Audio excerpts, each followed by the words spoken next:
of the things that must still be constructed on the Interstate 10 freeway at the Agua Fria River is a 200-foot channel on the north side of the freeway to run from 59th Avenue to the Agua Fria, a channel that would carry as much as 10,000 cubic feet per second of water runoff from northwest Phoenix into the river. Part of the city of Avondale, just south of the bridge, experienced considerable flooding last February and the two floods before. Thus, Avondale officials are wondering if the channel is going to add to an already bad problem. The Arizona Department of Transportation maintains that it won't. So, we arranged a meeting today at the bridge with the Transportation Department's Bill Ross and Avondale's Frank Ross, no relation, to talk about the concerns. Water goes out and you can see how it spreads out and all of this, and that tends to flatten the peak. And the further away that you get from the source of the water, the more the peak of the discharge flattens.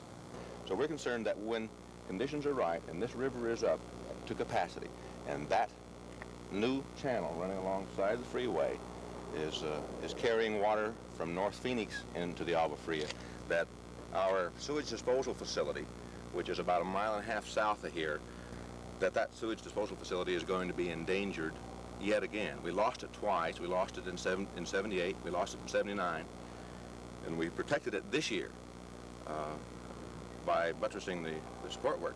But more importantly, the Avondale official says a number of residents would lose more property to more flooding. The city has recently adopted a resolution opposing construction of the channel. I don't see how anyone can justify adding a potential 10,000 cubic feet per second additional water to this channel when those kinds of conditions exist. But what you're telling me is that you don't think a channel bringing an extra 10,000 cubic feet per second into this river is going to worsen flooding conditions downstream in Avondale? No, not according to our studies, no.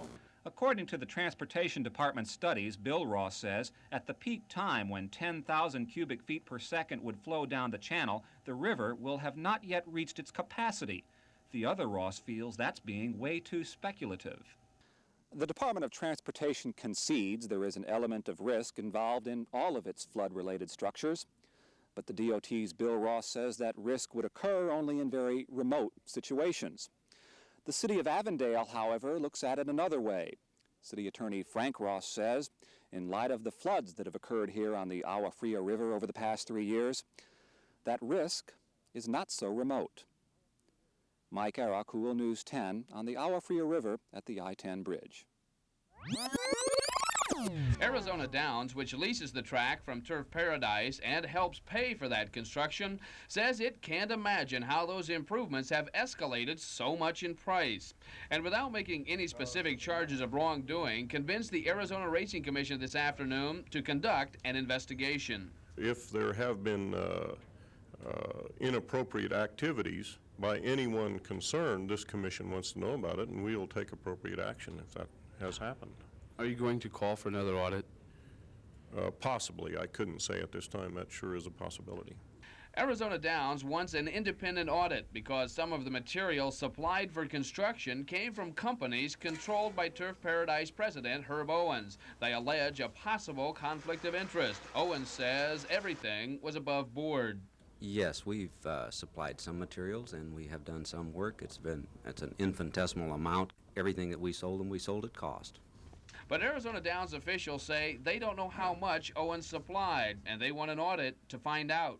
Well, I'm hopeful that a complete audit will be made to determine what the facts are with regard to these costs and see if they are actually made and if they were justified, if there are any conflicts of interest involved in the supplying of labor and materials. Owens says he will welcome the investigation that inflation, cost of building, and changes in plans pushed up the final price tag. And he adds the initial $9 million was only an estimate. You know, these tentative approvals were nothing more than an architect and an engineer's cost summary that they worked up at that time, not really the fact when we got down to putting the pencil to it and actually buying the materials. This is the latest chapter in the continuing feud between Turf Paradise and Arizona Downs. Where it might end or what the results might be will probably be decided in the courts. Bud Foster, Cool News 10. Summer brings a different mood to the ASU campus. There's less congestion, more informality. In fact, even the ages of some of the students have changed. To qualify for this class, students have to be at least 60 years old. It's part of a continuing education program offered by universities across the country called Elder Hostel. For 1 week, at a cost under $130 for room and board, these senior citizens live on the ASU campus and attend lectures all about Arizona. And some of the instructors aren't your regular college professors.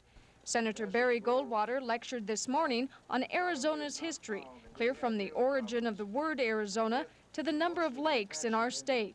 Now, as we go on up the state, we get into the second layer, which runs from about 3,000 feet on up above 6,000 feet. And there we begin to get into the forests of Arizona and begin to find the streams or the origin of the streams and what few natural lakes we have. We only have about 117 square miles of natural lake, but we have many, many hundreds of square miles of man-made lakes. They come for a variety of reasons. We're, in a sense, refugees from the ash of Mount St. Helen, which has changed our verdant green landscape to a gray one. And so we come here to have the sun again. I wanted to see some of the country. I thought this was a very good way of doing it. But most importantly is their eager attitude towards learning more about people and places. Before we go, we want to see as much as we can, and this is a wonderful opportunity to do it inexpensively, within our means, and so much extra is added. There's that extra dimension of being able to discuss things with people who, even though they come from all over the country, are so homogeneous in their attitudes and ways of thinking. We love them, and we love it. Susan Taylor, Cool News 10.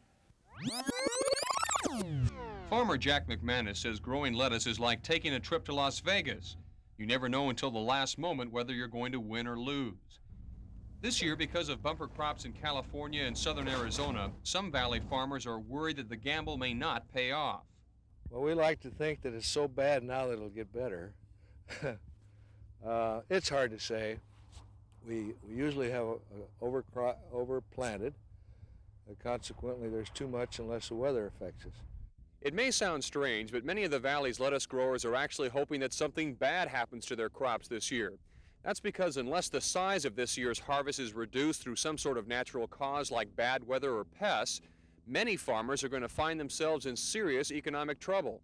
I hate to say so, but I think there are a lot of my protégés as well as myself that are in serious financial trouble because of the continued depressed lettuce market. The only thing that will turn that around then will be some bad weather. Well, good prices more than bad weather, but they seem to go together.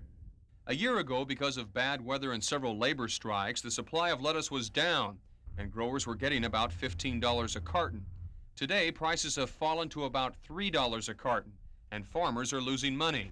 But this crop isn't expected to be harvested for another month, and if the valley gets some continued wet weather between now and then, the grower's gamble could still prove to be a good one.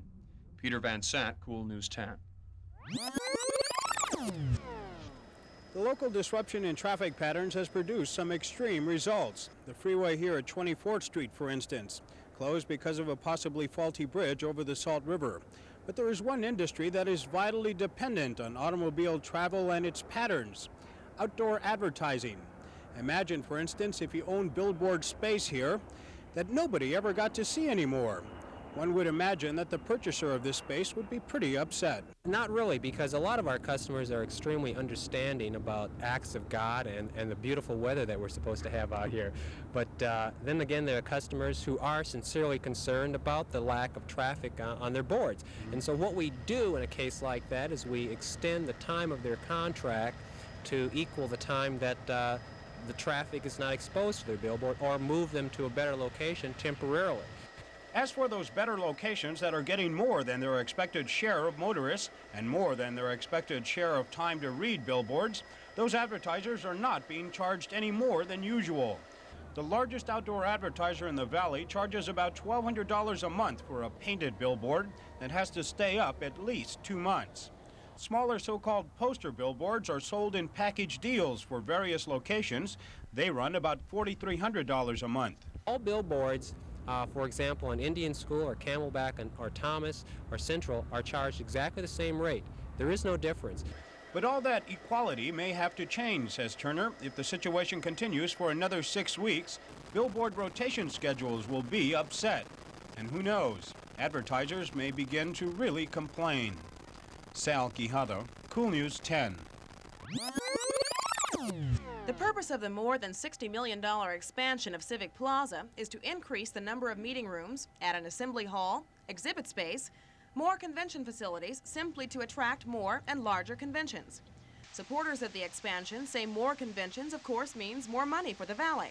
And the Committee on Civic Plaza Expansion says the move is a healthy one. But this week's City Council approval of the expansion was temporary, allowing for 30 days of further study and a chance to seek the opinions of hotel owners and managers whose customers may have to pay a 1% tax increase on hotel rooms to pay for the revenue bonds.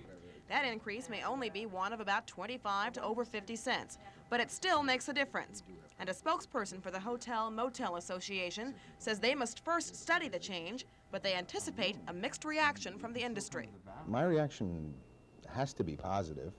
I think the long-term benefit to Phoenix and to our industry is without question worth the 1% tax to the consumer.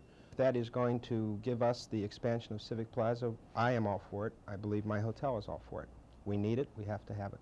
I think that Phoenix can continue to grow outside of downtown only if it had a strong central core. I don't believe we have that now. And I think Civic Plaza, the expansion of it, will be a boon to the redevelopment of downtown Phoenix, and certainly necessary for us as a hotel. But the independent and smaller hotel and motel managers say the expansion of the Civic Plaza would not help them. The ones we spoke with would not talk on camera, but they say the possibility of a 1% hotel room tax increase would not prove to be a help, but a hindrance. The smaller hotel operators say they won't benefit from the Civic Plaza expansion since they don't attract conventioneers anyway, and they don't see that changing. If they had any opinion at all, they said the increase would only prove to be a burden to their customers on limited incomes. One independent operator disagreed. I'm all in favor of it, and I feel it has to help the hotels as well as the economy of the entire city. The Hotel Motel Association and Valley Innkeepers will be meeting soon, so City Hall can hear their important voice on the possibility of a larger convention center. Dana Eubanks, Cool News 10.